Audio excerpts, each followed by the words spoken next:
Here. Here. Please join me for the Pledge of Allegiance. I pledge allegiance to the flag of the United States of America and to the republic for which it stands, one nation, under God, indivisible, with liberty and justice for all. All right. Good evening, everybody. We have anybody signed up for public comment this evening? Okay. You guys want to go up to the podium and introduce yourselves and tell us what's on your mind? My name is Janice Shaner, and I'm here with the Sherman County Child Care Coalition. And we're interested in helping families have child care so that the parents can work and provide for their families. And we are in need of land in order to put the units on, and we'd like the city to possibly consider that or help us. And we want to do 2 units first, and then with the possibility of expanding it into 4. And we'd also need help with bringing in the utilities, possibly a discount or assistance from the city to do that. And then Donna's going to share some more. We're going to start with small units. We've been all the way around the block with the large daycare to smaller units, but because of the regulations primarily and the staffing needs of a large daycare, we've decided that going with the smaller units and adding as we need would be a smarter way to go. So we're going to start with 2 smaller units. They're 1,200 square feet per unit, and they need 750 square feet of play space. That will be fenced play space on the outside. Hopefully with the idea of adding 2 more units so that we would have a quadplex in the future when we need that. Each unit would be available for 12 spots for children of all ages. They would not be separated like they would be in a large daycare, so they'll all be together. And part of our concern is, I'm sure you guys are aware, that daycare or child care is not self-sustainable. You can't charge enough to be able to cover the costs, especially in the climate we're in right now with employees. We need to be able to pay a decent wage, and we need a benefit package in order to maintain and obtain employees. We don't have the ability to offer a benefit package, and so we're just inviting you to kind of, noodle some ideas of how that might look and how that might work in the city of Goodland. We have some major players in our community that are major employers and could help us figure out how to make this work. But where we are right now, we're just kind of asking, what could we do? How can we make it work? How can we get a benefit package that would be good for employees and pay a decent wage and not have to charge an arm and a leg for each child that comes in? So we would like to be able to schedule a time when our full committee could meet with you maybe and see what you have to offer as far as land, as far as, what's available and what you might be able to offer us. Okay, so you're looking for land, you said, but you do have access to the units already? We do not. Those will come, we've written grants to, or in the process of writing grants to Dane Hansen. These are units that they have provided for multiple other communities in our northwest Kansas area, and feel very confident that we'll be able to get to easily. But we have to be able to tell them that we have a place to put them before they'll approve that. Okay. Okay. What's that? We have actually received wonderful grants. We have 47,000 from Child Care Aware and another 49,000 from the Sanderson family. It was another family that provided a grant for us for operational funds. None of that's for building. It's all for equipment and operations. Yeah, May. So, So we're, that'll we want to that'll get be this here thing soon. open. Yeah. It is, it is, yeah. So we're kind of in a hurry to get this going and at least have the property to be able to put, the outdoor equipment and stuff like that on. And be able to get that going. Okay. Anybody else have any other questions for them?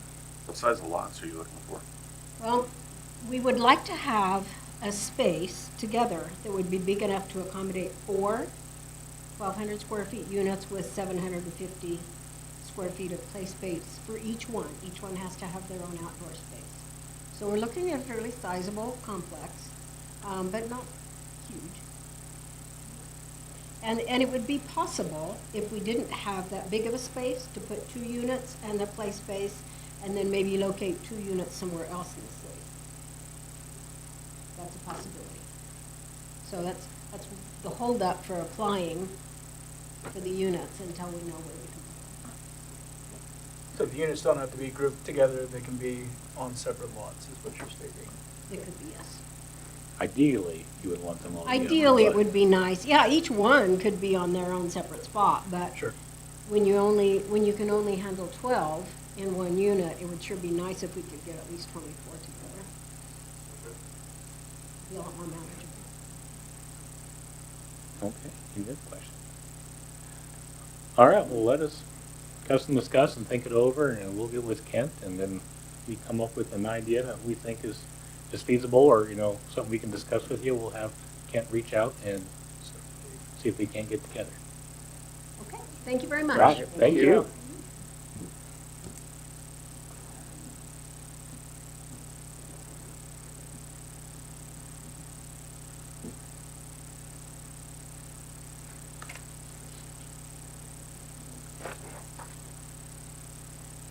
Okay, anybody else signed up for public comment? Nope.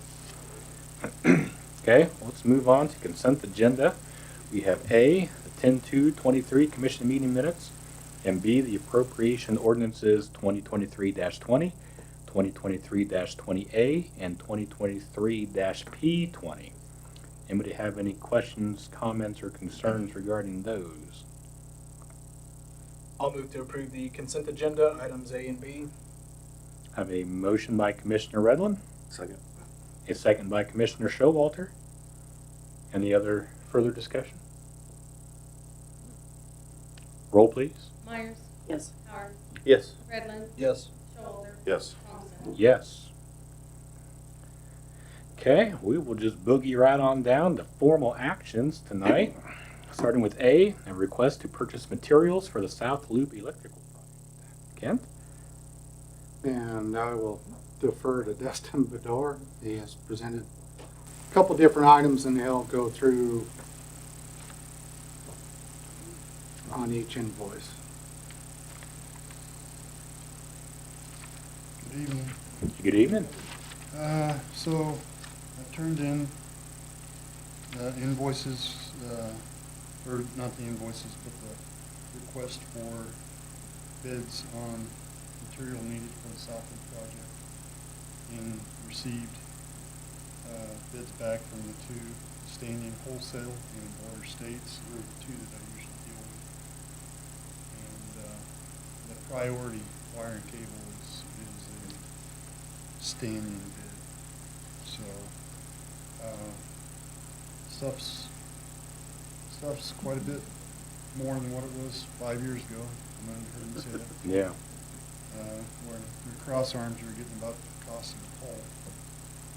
So, but as you see, I do go through these bids. I don't award a full bid to the vendors unless all of their line items were just cheaper. So I go line item per line item, and that's how I reward the bid. So this stuff was, I think, was highlighted on the one sheet. And Mhm. so the Stanion bid was a little over $20,000, and the Border States bid was a little over $15,000. And then we had the wire bid. Stanion received, or is considered for the bid on the 266.8 CSR wire for a little under 85.5 cents a foot, compared to Border States 88 cents a foot on the same wire. If there's any questions, I know some of the stuff probably doesn't make a whole lot of sense to you, but cross arm pins, insulators, dead end valves, wraps, anchors, guy wire, stuff like that. We'll talk about this would be material used on the south loop, on the north side of the interstate. And this would get both sides of the highway done, right? Majority of it, I did tell Kent that we have some in stock, but I don't want to rob everything we have in stock to do the project that I've been putting money back for, or the city's been putting money back for 8+ years. So if we did that, then I'd just be ordering more material to replace what, in case we had a storm or something. So,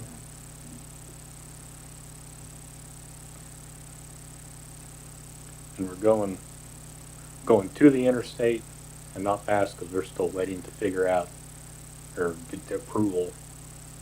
yeah, one of the hurdles with crossing the interstate is make sure that we can maintain height when we cross. And where we can cross is elevated. So we took down 65-foot poles several years ago in the underground. But that underground is limited to 200 amps. So that kind of chokes us off there where we are right now. Putting up the overhead was going to get us about 460 amps. So at that point, when we do cross interstate, we'll probably end up going to have some metal structures or some metal poles and permission from the state. We do have permission in the underground that we have there now, but overhead's kind of a different beast. So we'll have to have, when we do that project, we'll probably have to have interstate shut down for like an hour to string conductor across.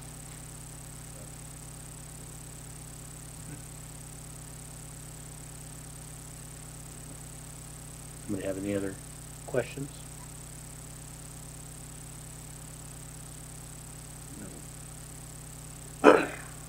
I'd move that we approve the quote from Stanion Wholesale with the staff recommendation on which items to purchase.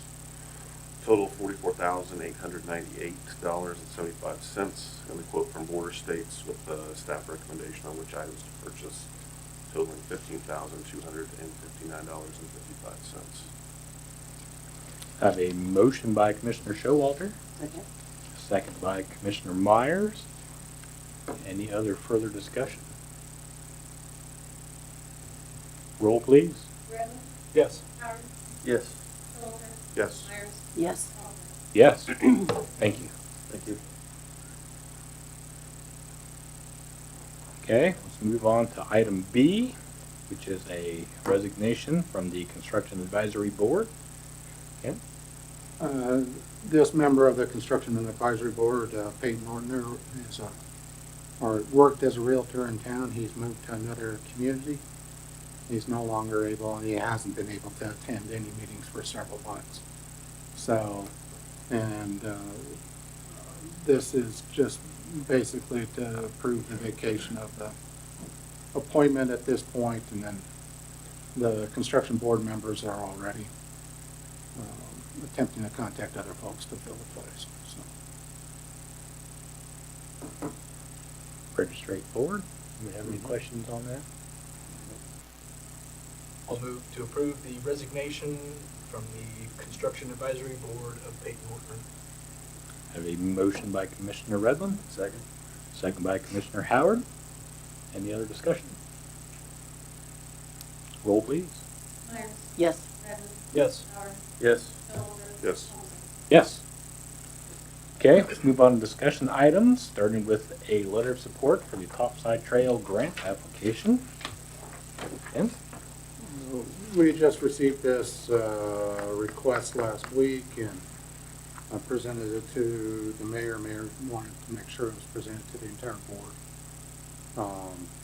The Topside Trail Committee and Northwest Kansas Technical College is putting together an application to the Kansas Recreational Trails Program, which I believe was the same program that helped fund the initiation of the trail in certain parts of that. This time they are going back and looking for lighting improvements along the Topside Trail, both in Stever Park as well as the area on the south side of the college property. And as you can see in the letter, they'll be using different things, but it's also, it helps with the trails functionality. It's, and I think it was discussed at the initial discussion of the trail itself to eventually get to this point regarding lighting. And that's what they are trying to accomplish through this grant. There won't be any costs associated with the city on the grant application. So, Just looking for a little support. yes. I mean, I, for one, I think it's great, and it's been nice to see the trail continue to grow and expand that it has over the years.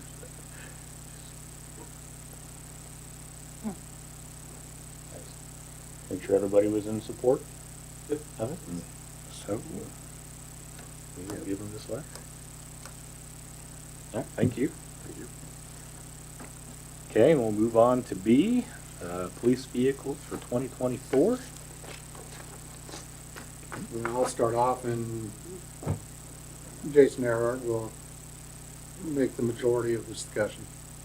But the police department, and even a couple months ago,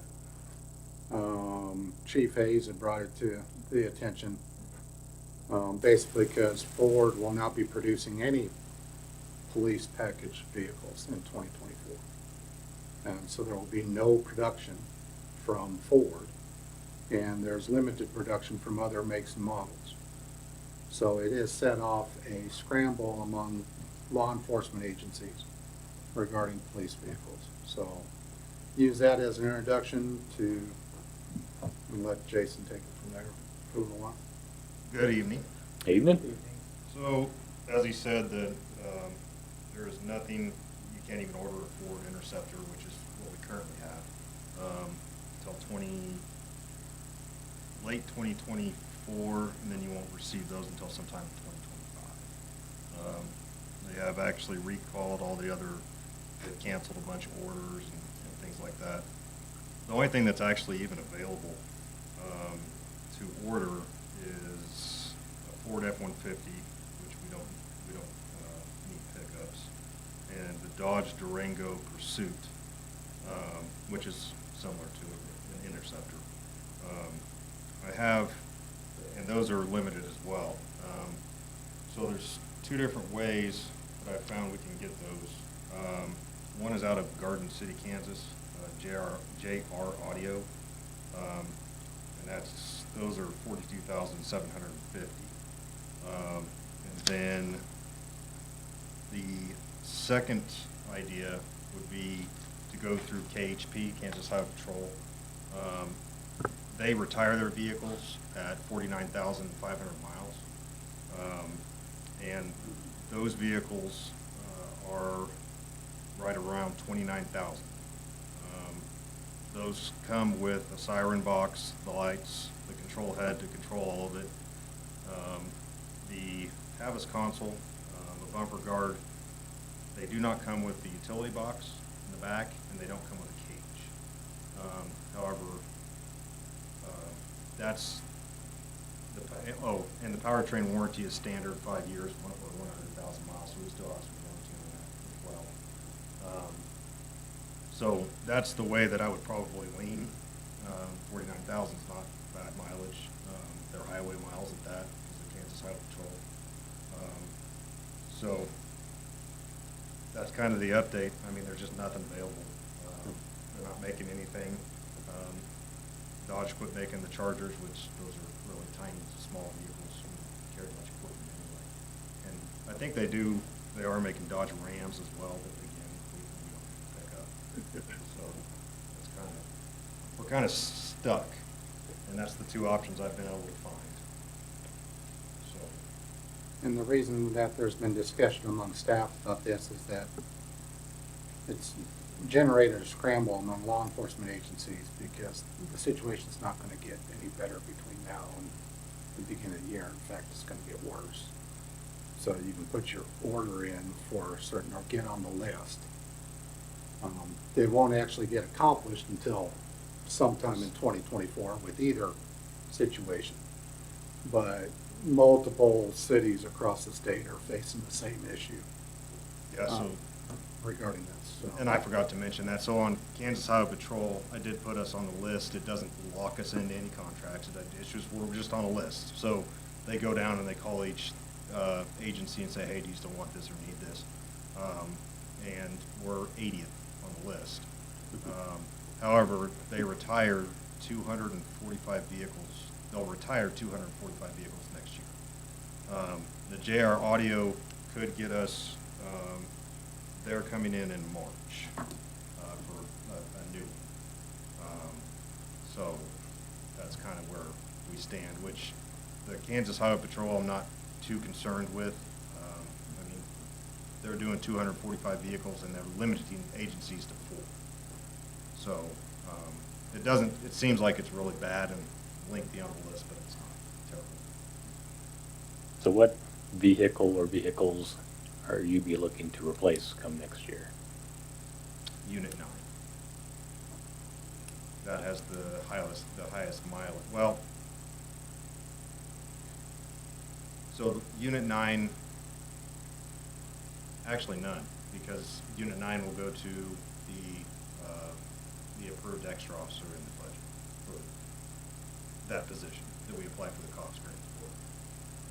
So actually, it will not be replacing it. Just be adding to the fleet is what we're looking to do. Yes.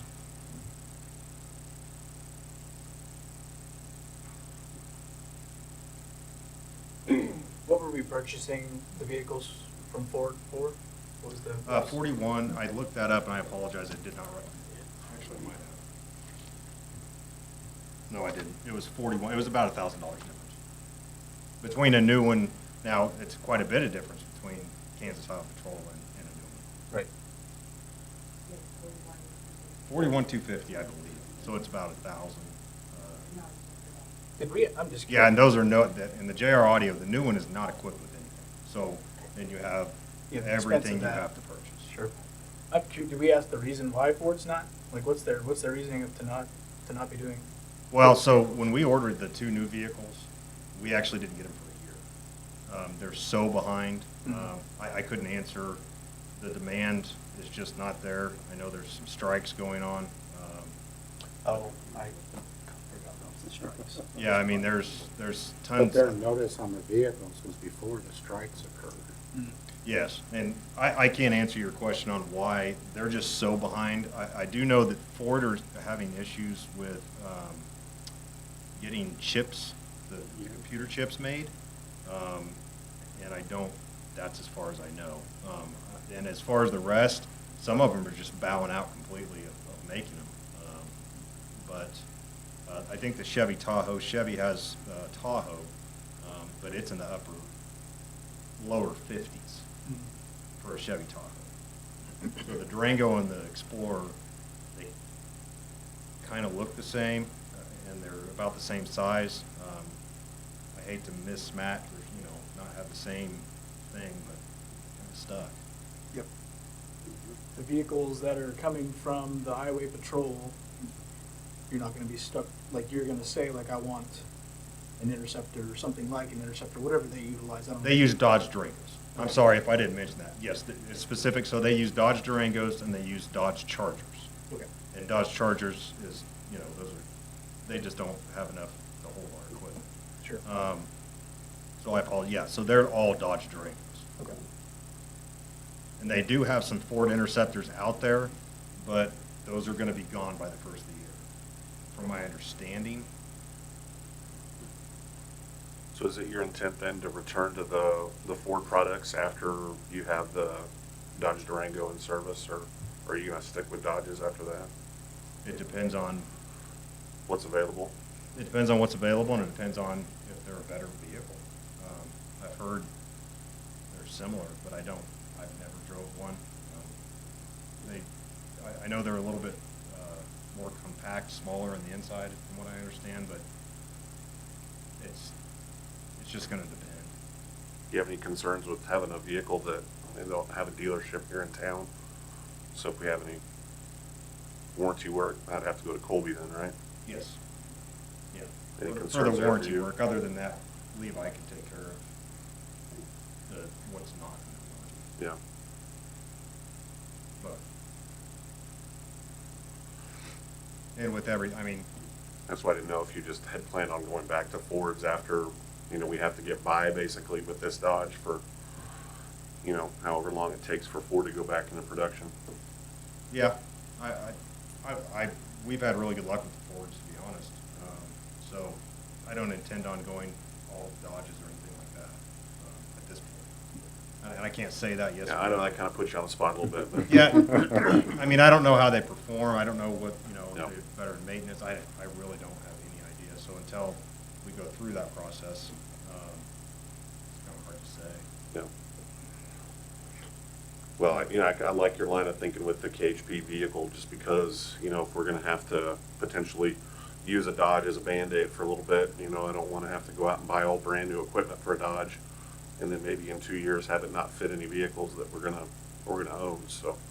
Well, and the problem with, yeah, and that's true, but also the newer Ford Interceptors, they change them almost every year to where you have to buy new equipment anyway, the cages at least, and, they're always changing the inside of them, so we have to buy new cages anyway, so we can't filter down. So I couldn't take the Unit 9 cage and put it into a Ford Explorer or an Interceptor. The new Interceptor. It just doesn't, like they do, I think they do it. They make it like, Sure feels like like it a anyway, half right? inch wider on each side. Yeah. So you have to buy, I don't know, I'm just kidding, but it's strange. But yeah, so it's pretty much you're almost buying new equipment, every 2 years, 3 years. It just depends on when they change the inside. Thank you. That would be my goal. It'd be a good trial run with the Dodge. Just go with the highway patrol. Yeah, I agree. That seems to be kind of the best direction to lean towards for the moment anyhow. So I feel like pretty much general consensus. Yep. Is that kind of how you feel about it too? Yeah, 49,000 miles isn't very many miles to me. So, vehicles nowadays last a long time. So, that's my thinking. No, I guess stay on the list and we'll see. Yeah, yeah, and it may be, sometime later in the year when we get, there's no way for him to say. Yeah. He said he was outfitting 245 vehicles right now. So whenever those all start filtering in, when they get their mileage up 49,500, then they'll call us. Sounds good. All right, great. you. Thank you, Chase. Thanks.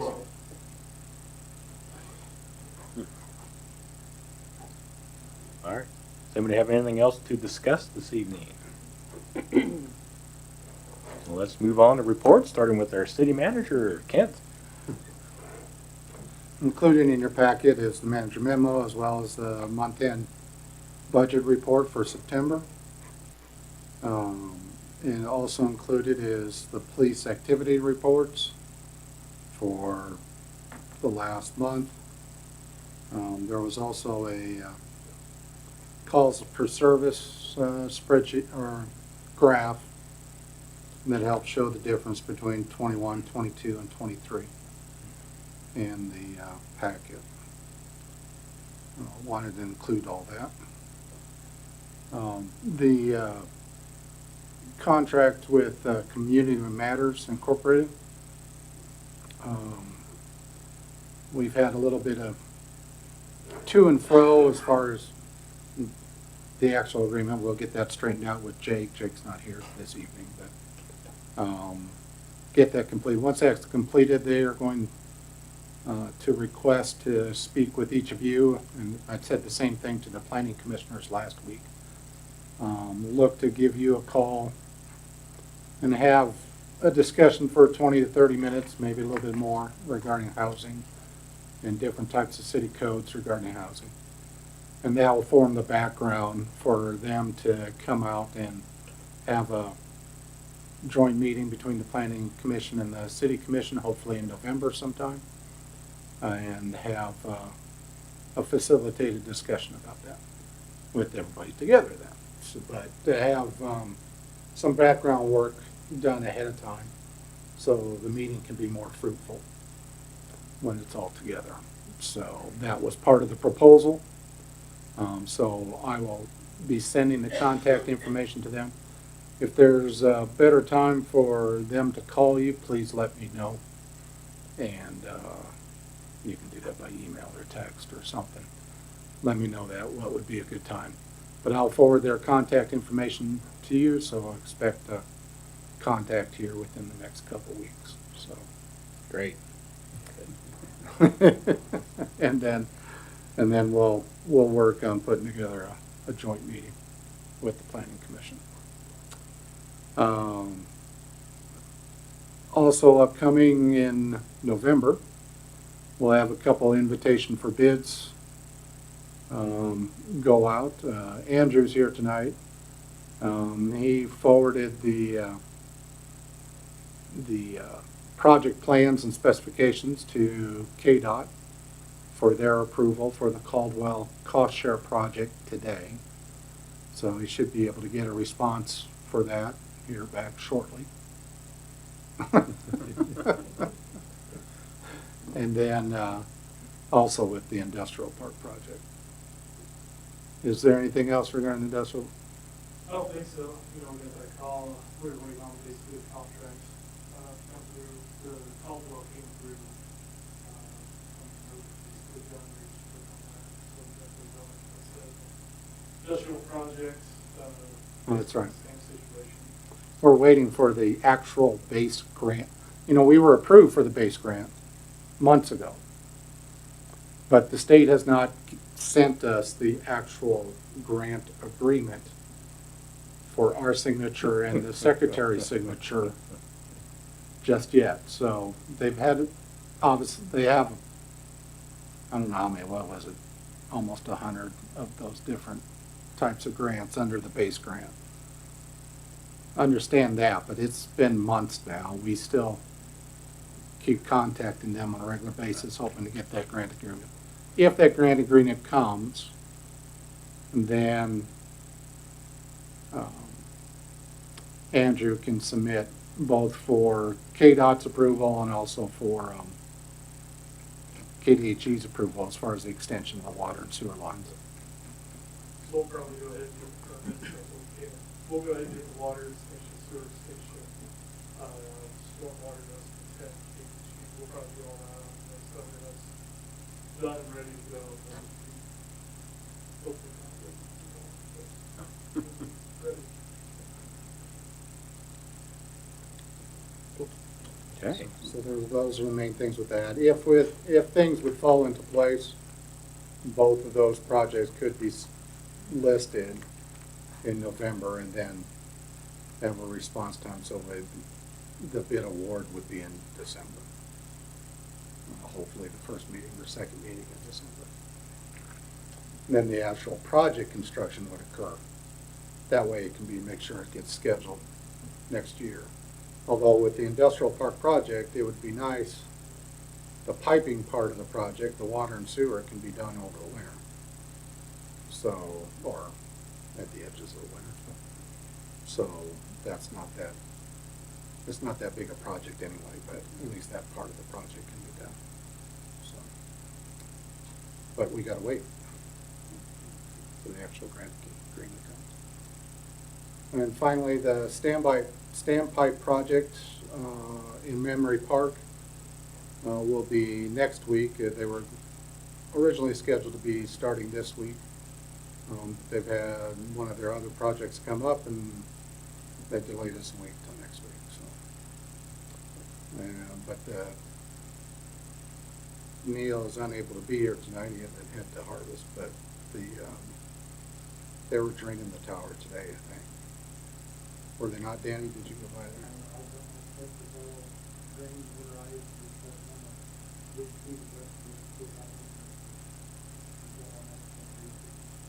Okay.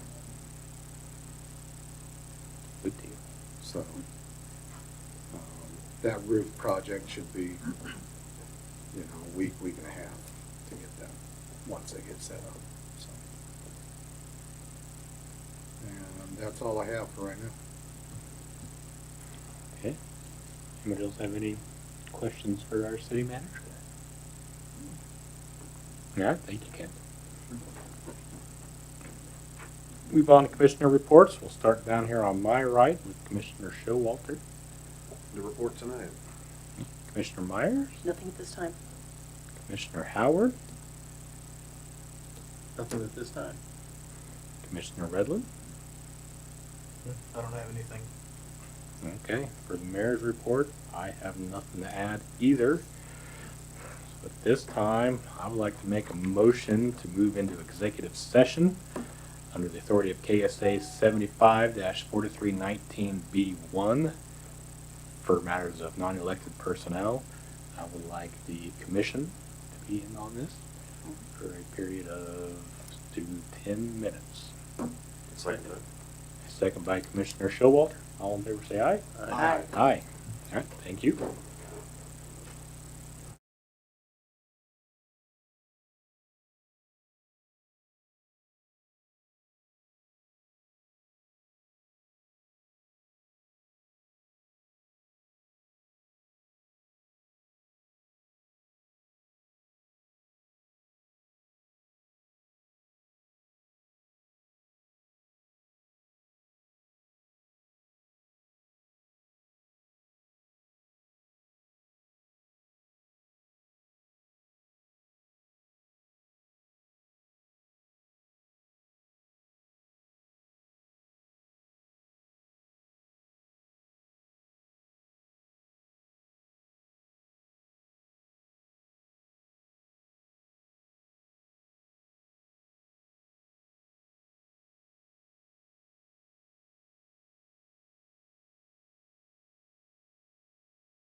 let's call this meeting back to order.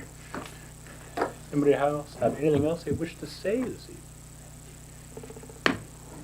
So I would entertain a motion to adjourn. So moved. Second that. A motion by Commissioner Redland and a second by Commissioner Showalter. All in favor say aye. Aye. Thank you, everybody.